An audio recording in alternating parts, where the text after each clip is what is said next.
This is The Scoop for Wednesday. I'm Lisa Marzilli with the WMNF News headlines. The state of Florida executed Victor Jones last night. Jones had sought clemency as a victim of systematic abuse at the Florida School for Boys at Okeechobee, abuse that the state officially acknowledged only last year. His defense had argued that the abuse he suffered contributed to his path toward violence, which culminated in the killing of a Miami couple 35 years ago. Ahead of the killing, Floridians for Alternatives to the Death Penalty delivered nearly 5,000 petition signatures to Governor Ron DeSantis, urging him to halt the execution. Jones is the 13th person put to death in Florida this year.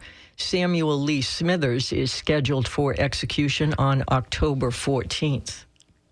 The Hillsborough County School Board met last night to discuss two policies that would shift book complaints from the school board to the superintendent.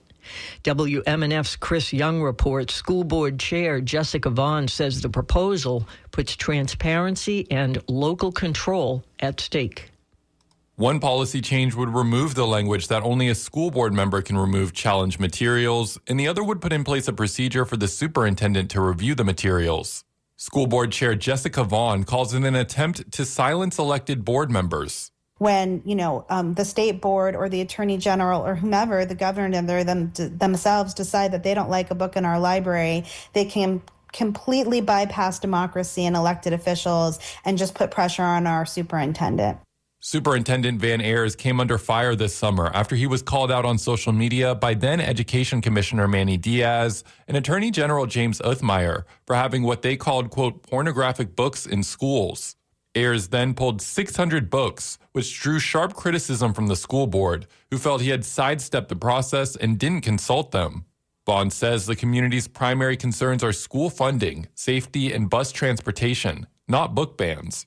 To me, it just seems like continued culture wars that come down from the state in order to distract from the real conversations we need to be having about public education, its importance, and how we need to support it. Vaughn encouraged concerned parents to contact their school board members. Chris Young, WMNF News. And Vaughn tells WMNF this morning that the board voted to table the policies for now, with Vaughn asking for procedures from the superintendent first. Community members in Sarasota are fighting back against a recycling facility located in a residential area. WMNF's Zoe Sachs reports they've been concerned about environmental and health risks since the plant opened in 2020. U.S. Recycling is a recycling facility in central Coconut, Sarasota. A large part of its operation is crushing concrete from demolition projects. As a result, residents say they are exposed to concrete dust.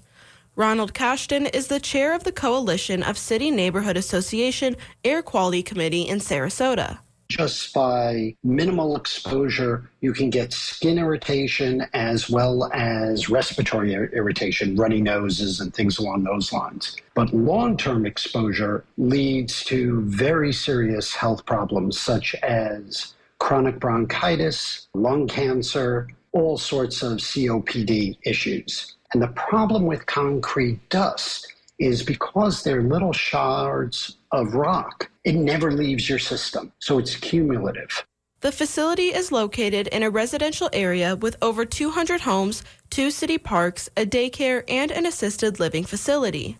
At the end of the day, this is just a firm that is going for profits without regard to the effects of their surrounds. Cashton and other residents are fed up because nothing has changed in the 5 years, despite numerous complaints, code violations, and even fines to the company.